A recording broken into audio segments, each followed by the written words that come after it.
Hello, welcome back to the Great Rehumanization. Uh, so we've been talking about propaganda, or we started to talk about propaganda, and it's all clear as mud at this point, right? Well, we're going to start breaking it down and bringing things into focus. The essential idea, to give a quick recap, is that we have this erroneous conviction, okay, that propaganda is just a bunch of tricks and a bunch of lies and a bunch of gimmicks, and that is easily recognizable.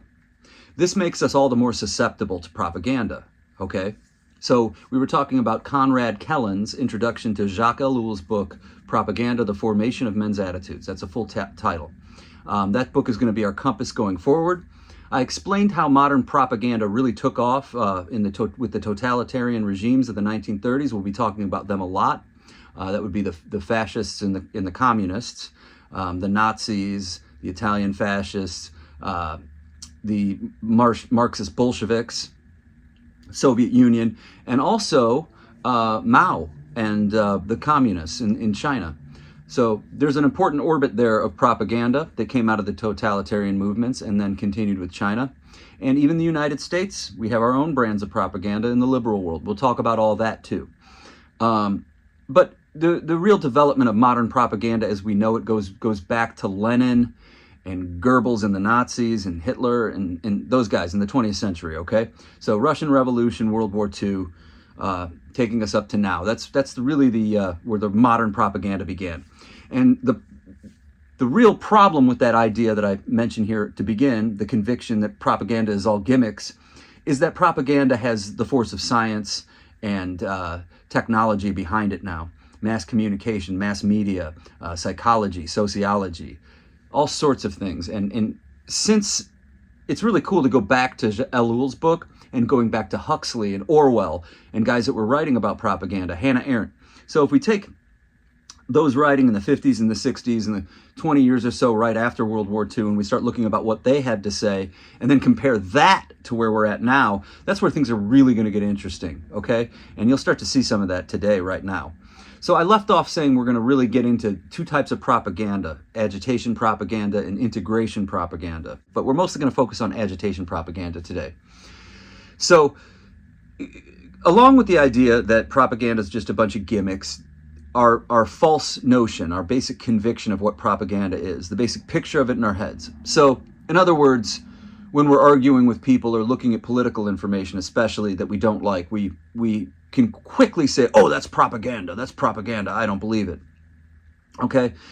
And that goes along with our idea that it's a bunch of tricks and lies. The problem with that is it makes us more susceptible to propaganda, okay? And like we pointed out, it's not lies, it's a mix of different kinds of truth and different kinds of lies, okay? But the basic idea is summed up that propaganda that we agree with, okay, so information that we agree with, that's just education, all right? And then information we don't agree with, well, that's propaganda, okay? So that plays on the assumption that all propaganda is lies, okay? No, it's not. We all eat up propaganda. We go after propaganda. We're going to talk about that today. So let's get into agitation propaganda, but first, again, some housekeeping. In the modern world, propaganda is propped up by technology and science, but then also human beings, we have this disconnect from our roots. And that means the roots that we've had pretty much throughout our whole existence and throughout our whole civilization. What Kellen says, Conrad Kellen says, the individual is plunged into a mass society and then he's thrown back upon his own inadequate resources. Okay, so his isolation, his loneliness, his ineffectuality. So again, this was written in the 60s, early 60s, so pardon me for the his, the male pronouns there. I know that's a big thing. But our isolation, our loneliness, our ineffectuality. The ineffectuality is a really important thing. The world just seems beyond our grasp. We don't have a lot of control over the things that are going on, and we feel that. Whether or not we're like a thinking intellectual, analyzing everything, every person today feels this type of isolation and loneliness. We're part of giant crowds and audiences, but yet we're isolated. We'll get in that too. The isolated, the lonely crowd. isolated within the masses. When you're watching this, even if you're watching this, you're probably sitting there alone watching it, but other people are watching it too. So you're part of my audience, however small it is at this moment, really small. But you're part of an audience, but you're also alone. And that's how we experience most of the information coming to us, and increasingly more so. Back in the day when these guys were talking, TV was new, television was new, going to the movies was even pretty new, but radio was the dominant way things were coming to people. And even so, it starts there, just the person sitting at home listening to the speeches on their radio or listening to the radio programming. They're part of a mass audience, but yet they're home alone taking it all in, or just with a few people gathered around a radio. So even in our mass communication, there's an isolation there in terms of how it comes to us. And that's really important. But there's this general sense of loneliness and isolation when we don't go to our churches like we used to. We don't participate in our communities. We don't, we have a shoe. We need a shoe repaired. We just go buy new ones, right? We don't go take them to the cobbler. But it's like everything that's like that. We don't drop things off at the cleaners like we used to. We don't vacuum cleaner repair stores, TV repair shops. We don't do that kind of stuff anymore. We don't have this vibrant exchange of capitalism going on in our communities and our neighborhoods. And in fact, one of the biggest tragedies in the United States has been our housing projects, which were wonderful ideas in the 1950s, these nice, clean apartment buildings for all of the people that were moving into cities, especially from the South, poor black people moving up north for all the available jobs in the industry. The projects, these clean apartments with electricity and water for everybody. The problem was there were already communities starting to grow in these cities, and this type of approach in city planning tore apart black communities in various communities across the United States. This is well known and talked about enough. Black people lost a lot of their sense of community in urban areas as things just piled up and poor people got pushed on top of each other.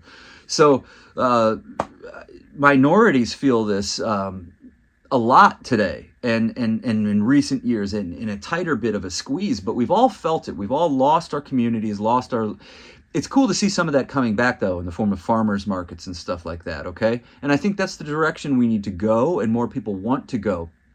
It's just more autonomy in our immediate economy, okay? So we're so disconnected from everything, from our food supply.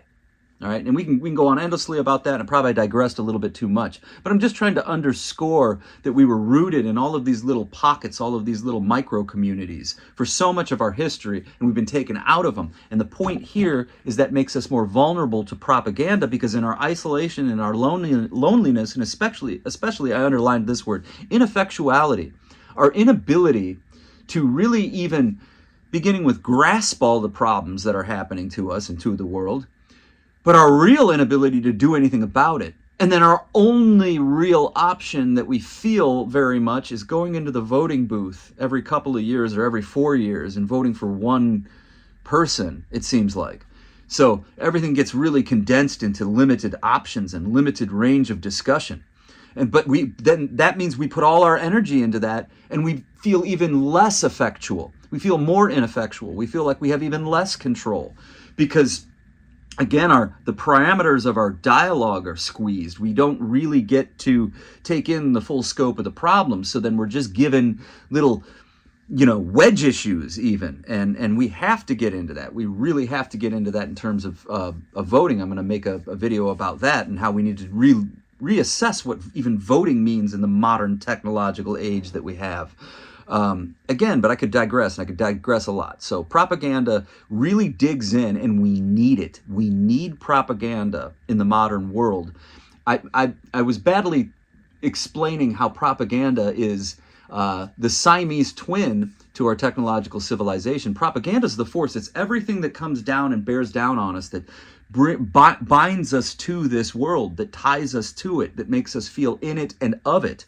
All right. And this is where it gets really specific, because we've lost our community. We've lost our churches. We've lost our little groups, our little places of meeting. Even our families have just disintegrated and broken up. We're really a collection of isolated individuals being propagandized into our audiences and our groups. So these groups that we find ourselves in, an audience of a TV show or a podcast or whatever, these aren't the rooted types of belonging that are directly tied to our human needs. You know what I'm saying? Probably not. But where we are going to find belonging, they are much more artificial than the things I just mentioned, like our family-centered groups, our community-centered groups, our groups centered around immediate needs, all right? So where we do find community, it's really in this diffused, impersonal way. But the way that is dealt with is there's even more of a concerted effort to make us feel like we're being spoken to as individuals within these masses, okay? So when you're looking at political information, that information that's tailored to us is really designed to make it feel like it's speaking right at us, even though it's not. It's highly generalized, and it's made for millions and millions of people at once. It's very specifically targeted to specific groups and masses of people, but it's given the flavor that it's for each individual. Very important, okay? So there's this need for propaganda, and it preys on our most basic needs too. So as we're being disconnected from our local economies and our local groups, the propaganda, it attracts us because we need that belonging. We need to deal with the isolation and with this feeling that there's nothing we can do about it, you know? And propaganda really plays on that, and then it works with that, our needs, all right? So gas prices and food, that can really become something that, you know. So think about that for just a second. If the elite, the power structures really want to manipulate us, they could intentionally depress those things and withhold those needs from us just to agitate us. And here we go. Let's get into agitation propaganda. Okay? Propaganda, it just doesn't exist without the propagandee. If we didn't need it, it wouldn't work. All right? So there's something in us that we need it. We need it to bind us to this artificial reality we've created. Okay? So there is no propaganda unless there's a propagandee who needs it. It's so important. All right? Because it gives us, and it as Conrad Kellen puts it right here, it gives us the most, essentially he says, he uses the French for it, but the most important reasons and purposes for our existence. Okay? Personal involvement, participation and involvement in important events. What could be more important than the whole entire stakes of human history? If you don't go vote right now, it's fascism. Fascism is coming. If you don't go vote right now, everybody's going to lose their rights. I mean, the stakes are like raised to an incredible degree to agitate us and push us into this, okay? That is how much we need to feel our involvement, that just this singular act of voting once, we feel the whole weight of history as if this is our way of controlling history. All right, we really feel that. People in my personal life, I've even had to say, look, the fate of history is, believe it or not, it's not in your hands. But getting back to the voting thing that we badly need to talk about, that I was just talking about, that's how it's propagandized. Vote, your choice. It's the only way to choice. It's the way to be heard. It's the way to be heard. And then behind all that, the whole force of history too. Like, you're responsible for all of history with your vote. So that speaks to what Conrad Kellen is saying right here. Propaganda, it gives us a veritable abundance of what we need in terms of these basic needs and human needs, all right? It makes us feel a righteousness that we need, all right? And he says all of this stuff is fictitious, all right? That means it's artificially created. And all right, so all of these needs then, of course, are created for us. The needs that aren't being satisfied by the modern world that we've created, propaganda then gives us those needs, okay? All right? And then it says, but we drink it all up and we ask for more, okay?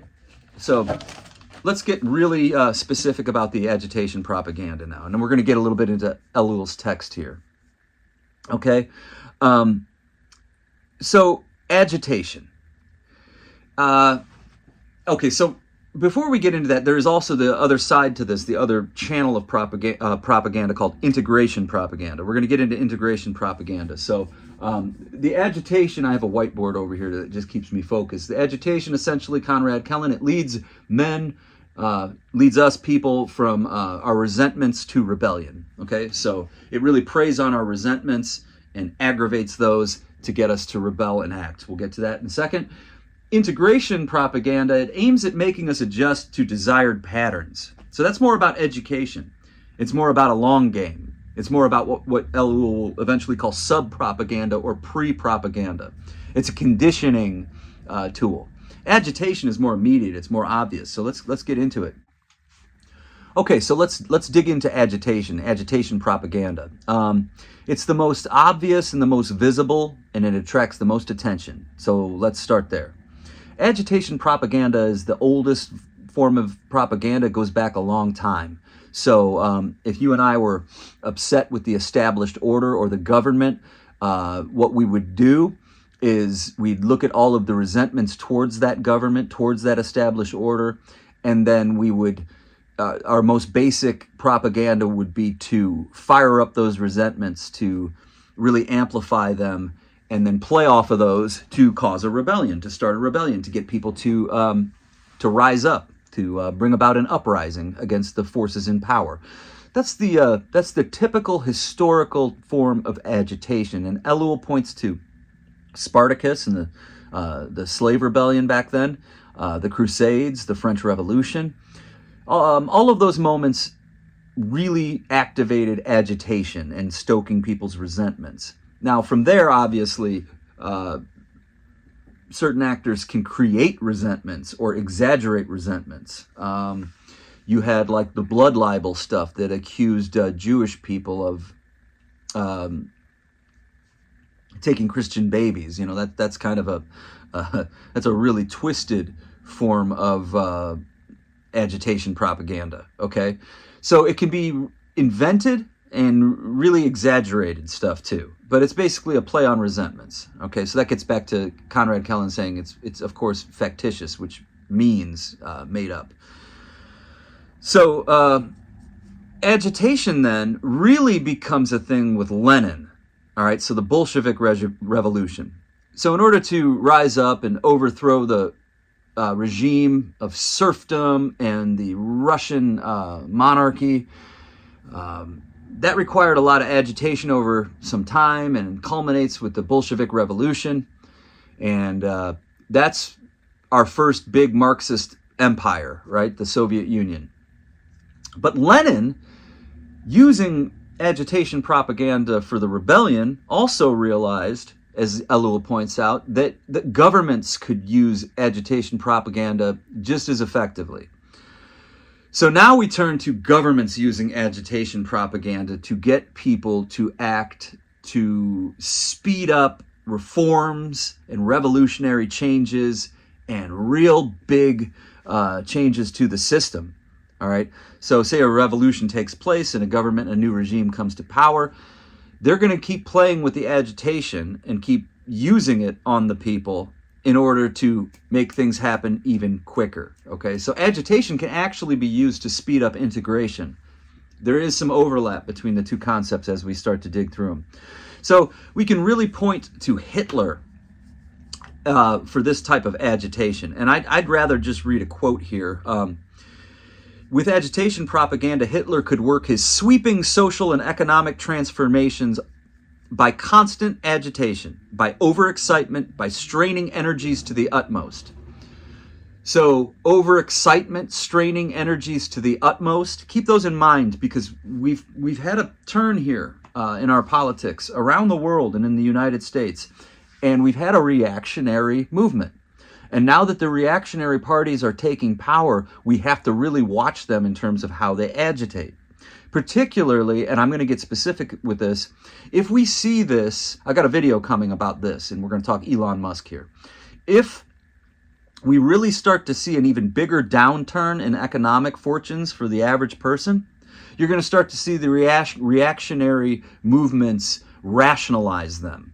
And that is an indication that they've had a propaganda in mind all along and an agenda in mind all along.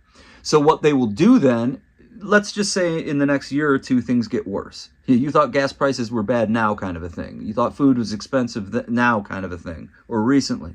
If it gets bad and they start saying things like, well, it's going to get worse before it gets better, and then you start seeing more tension and more agitation propaganda.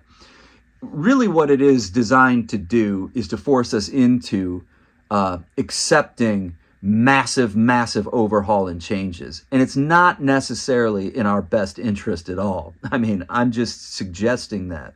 So Hitler, he was able to, it grew by successive waves of feverish enthusiasm, and this attained revolutionary objectives. So successive waves of feverish enthusiasm, overexcitement, these are key words, and straining energies to the utmost. So we've already had our energies pretty strained here by the economic realities, by COVID, by all of these different forces and things, whether they are diabolically conceived or not, all right?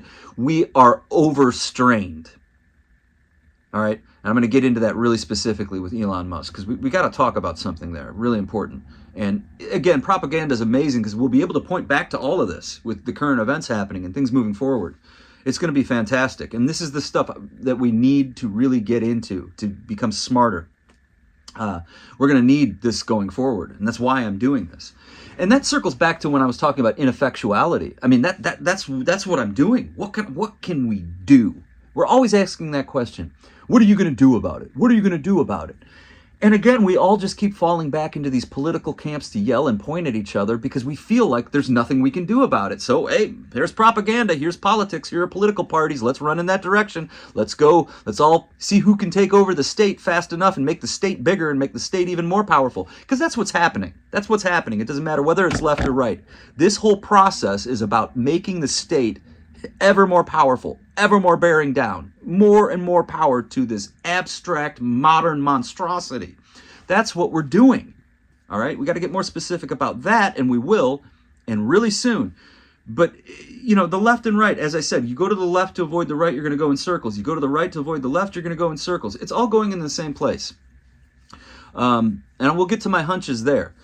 So the propaganda of agitation, it addresses itself then to internal elements in each of us. My drink over here just made a really weird noise.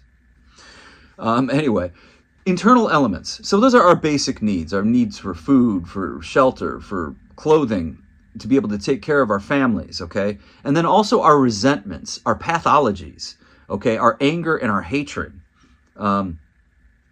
Propaganda, it really addresses those basic things. That's why it's so obvious. That's why it's just right on the surface. And that's why it's the form of active, overt propaganda that we notice and that we see. Okay? Let me finish up. Let me read this quote. It's always translated into reality. Agitation propaganda is always translated into reality by physical involvement, intense and overexcited activity. And by making the individual participate in this activity, the propagandist releases the internal brakes, okay, the psychological barriers of habit, belief, and judgment. So we break our own habits, we go against our own judgment, and we undermine our own beliefs, all right? Because these needs, the basic psychology that agitation propaganda works with are so powerful and so fundamental that our principles, even our basic opinions, we override these things in acting and getting caught up in the moment. And as we'll see going forward, just participating in action really embeds us in ideologies that we may not even believe in. As long as we've participated, there's no going back. That's a real thing.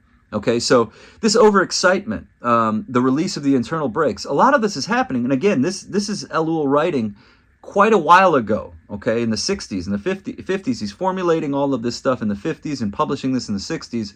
And it's all based on this new emergence of modern propaganda with the totalitarian systems, okay?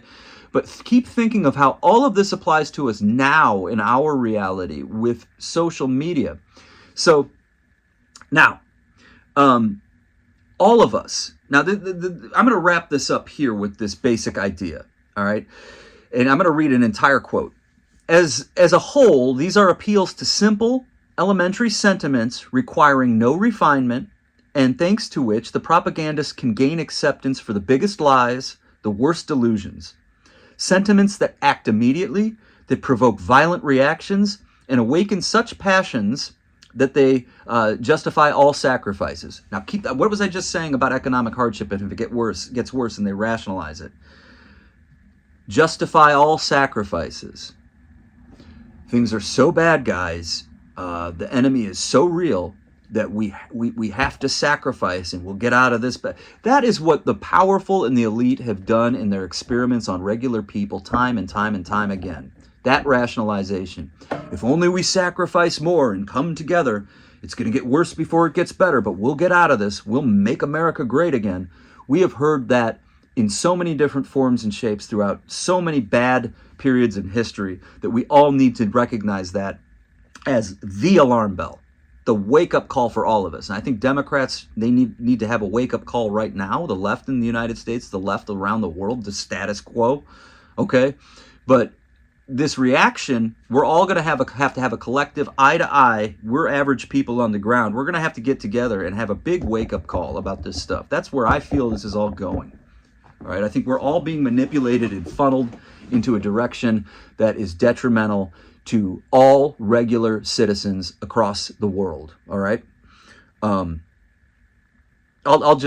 being pushed into a technological serfdom. All right, that's where I see this going, and our political parties are two different levers to get us there.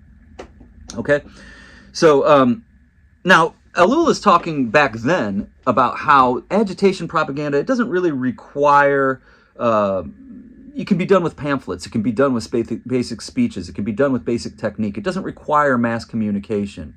And in fact, he says, the average person becomes a propagandist and an agitation propagandist just by the nature of what these things play on. So, you know, if you're in your community and you're having a hard time buying groceries and you're having a hard time paying for things, you're going to be talking amongst other people in your community about those things. And word spreads, the feeling spreads, the sentiment spreads. Hey, we're having a hard time living right now.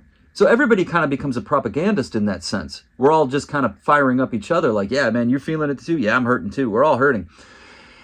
But what's crazy now, back to Ellul saying, you don't really need mass communication for this. We spread it all around. Now every individual is a propagandist with a social media tool and a device in our hands, and we all have become propagandists. So wow. Okay, wow. Not only did we not need mass communications for agitation propaganda in our prior history at the beginning of this, but now we have it. So think about the implications of that, and we'll get to that. So anyway, this is just an introduction to agitation propaganda.